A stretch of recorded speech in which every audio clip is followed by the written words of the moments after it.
Então Deus, irmãos, é que há de nos levar. Deus tem as suas formas de lhe tirar do fundo do bagageiro e lhe colocar no lugar em que Ele preparou. Você precisa acreditar que Deus pode encontrar você no lugar, né? Tirar você do mais oculto, do lugar mais profundo, da cova mais profunda, e colocar você ali no lugar em que Ele separou você para estar. Assim Deus fez com José. Deus tirou José do fundo do poço. Deus tirou José da cadeia. Deus tirou ele, né, das situações mais adversas e colocou ele no trono do Egito. Deus fez assim com Mardoqueu, né, um servo de Deus, o plano que Deus tinha para ele. E ali ele ficava ali assentado, fazendo a vontade de Deus, não se curvando, né, perante o malvado Amã. Quando ele menos espera, alguém mandou chamá-lo. Mardoqueu, o rei manda te chamar. Montou ele no cavalo real, no cavalo do rei, o cavalo principal.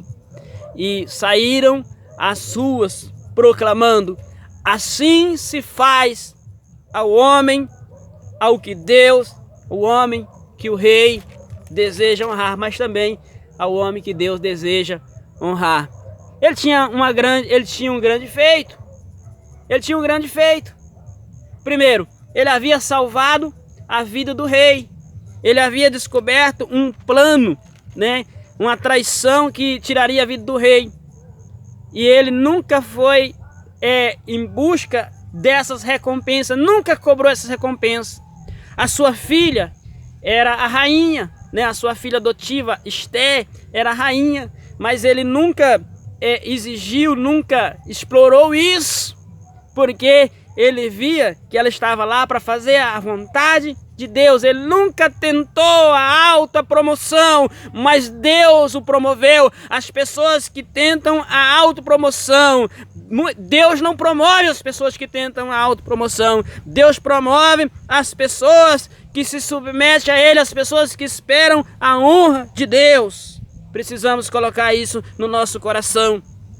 A palavra de Deus diz em João capítulo 7, versículo de 1 a 10, que os irmãos de Jesus disseram a Jesus: Jesus, o Senhor precisa ser conhecido, vai para a festa. A pessoa que tem um grande projeto na vida precisa ser conhecido. E Jesus disse assim: não é chegado a minha hora. Jesus ficou ali em oculto até o momento em que ele esperou para que se cumprisse a vontade de Deus, para ser revelado. Onde o Senhor Jesus esteve do seu nascimento aos 30 anos de idade? É uma pergunta interessante. Você será grande, porém não sabe quando. Essa é a verdade. Os planos de Deus vão cumprir na sua vida, mas você não sabe quando. Os planos de Deus vão cumprir na minha vida, mas eu não sei quando. Quando a gente tenta fazer a autopromoção, então às vezes a gente pode estar deslocando aquilo que Deus tem para as nossas vidas e naturalmente não vai dar certo. Não vai dar certo, porque a pessoa estará tentando ser aquilo que ele será, mais fora do tempo. Às vezes a pessoa ele tem até um chamado de Deus, mas ele vive em torno de fazer cumprir. Ele não quer esperar acontecer, ele não quer esperar o agir de Deus, mas ele quer que aquilo seja realizado a todo custo, no momento em que ele acha conveniente. Mas Deus tem as suas formas, Deus tem a sua maneira de tratar.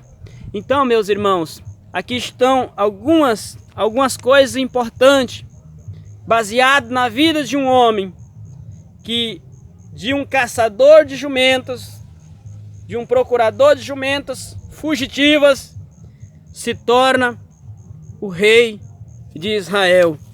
E a última coisa que eu quero dizer a você é: vá à batalha. Vai chegar um momento que você precisa ir à batalha. Vai chegar um momento que você precisa fazer aquilo que Deus deseja que você faça. Saul, ele não se autopromoveu. Saul, ele não ficou lutando com as pessoas que lhe criticaram, com as pessoas que lhe desprezaram. Saul, ele não ficou compartilhando aquilo que Deus tinha colocado no seu coração com as pessoas que não estavam preparadas para ouvir. Mas ele se tornou rei de Israel. E finalmente, no capítulo 11, conta que ele estava como rei, mas até então nada tinha acontecido ainda, vamos dizer, na prática. Nada tinha acontecido. Ele estava esperando o momento. E diz a palavra de Deus, eu vou ler os 2 primeiros versículos do capítulo 11, diz assim: então subiu Naás, amonita, e sitiou a Jabes de Gileade, e disseram todos os homens de Jabes a Naás: faz aliança conosco e te serviremos. Porém Naás, amonita, lhe disse: com esta condição farei aliança convosco, que todos vós arranque o olho direito, e assim ponha esta afronta sobre Israel. Naás, ele fez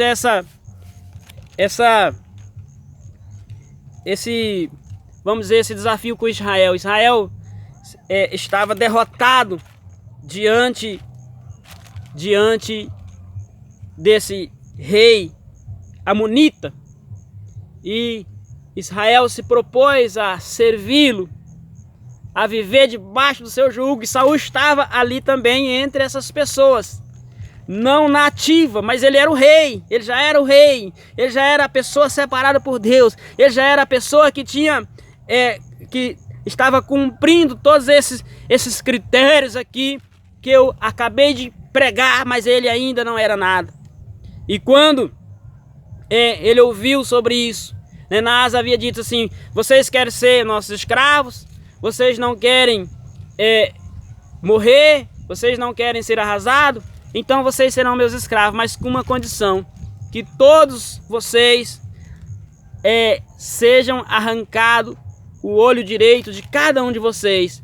O olho direito mesmo, porque aí não tinha mais como a pessoa atirar, né? Não tinha mais como o soldado lançar sua flecha, porque o olho direito é que é utilizado para poder mirar, para poder alvejar o inimigo. E quando Israel soube dessa proposta, pediu um prazo, nos dê 7 dias para que nós possamos pensar, e houve um choro completo. Israel ficou completamente humilhado e começou a chorar, começou a se angustiar, e Saul ficou sabendo que o povo estava chorando.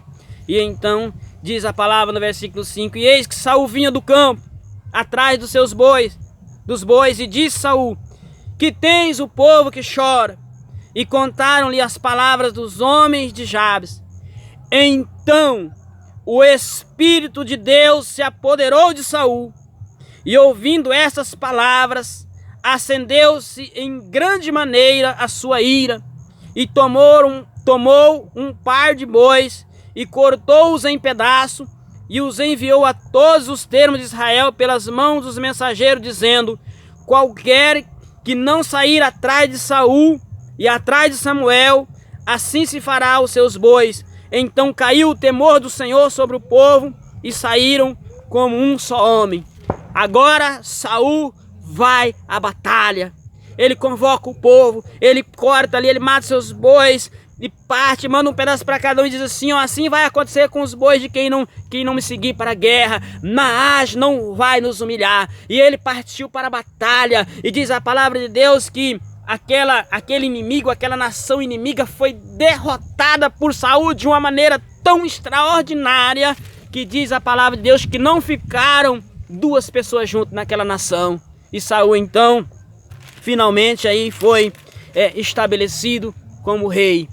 Se você tem sido essa pessoa chamada por Deus e você tem essa disposição de suportar as afrontas, de não se autopromover, de procurar andar com pessoas das quais você possa crescer. Se você tem essa disposição, então agora vá à batalha, vá adiante. Se Deus chamou para ser algo, fique preparado e na primeira oportunidade que você tiver, parta para a batalha. Se Deus chamou para ser um pastor, a primeira oportunidade que você tiver, se torne um pastor. Se Deus chamou para ser um advogado, na primeira oportunidade que você tiver, se torne um advogado. Se Deus chamou você para ser um engenheiro, na primeira oportunidade que você tiver, se torne um engenheiro. Se Deus chamou você para ser um psicólogo, na primeira oportunidade que você tiver, se torne um psicólogo. Se Deus chamou você para ser um professor, na primeira oportunidade que você tiver, se torne um professor. Não fique com medo não. Será, né? Será que é isso mesmo que Deus tem para minha vida? Eu fiz esse curso, mas o mercado, as portas estão trancadas. A palavra de Deus diz que Deus abre as portas que Deus abre, ninguém pode fechar. Deus abre as portas, clama a mim, né? E responder-te-ei coisas grandes e ocultas que não sabe. Bata e a porta se abrirá. Portas se abrirão diante de você. Mas você precisa estar disposto para ir à batalha. Que Deus abençoe a sua vida, meu irmão. Que Deus possa ministrar essa palavra no seu coração. E que você nessa hora, que o Espírito Santo de Deus possa trazer ao seu coração o objetivo de vida que Deus tem para você. Cada um de nós, meus irmãos, temos um objetivo traçado por Deus, um plano específico de Deus para as nossas vidas. A coisa mais ruim que uma pessoa pode ter durante a sua vida aqui na terra é ser uma pessoa sem propósito, ser uma pessoa sem direção, ser uma pessoa que não sabe o que é, o que será, né, o que há de ser. Nós precisamos ser bem, a nossa vida precisa ser bem objetiva, porque ela passa ligeiro. Nós precisamos cumprir a nossa tarefa aqui na face da terra. Que Deus abençoe a sua vida, no nome do Senhor Jesus Cristo. Amém.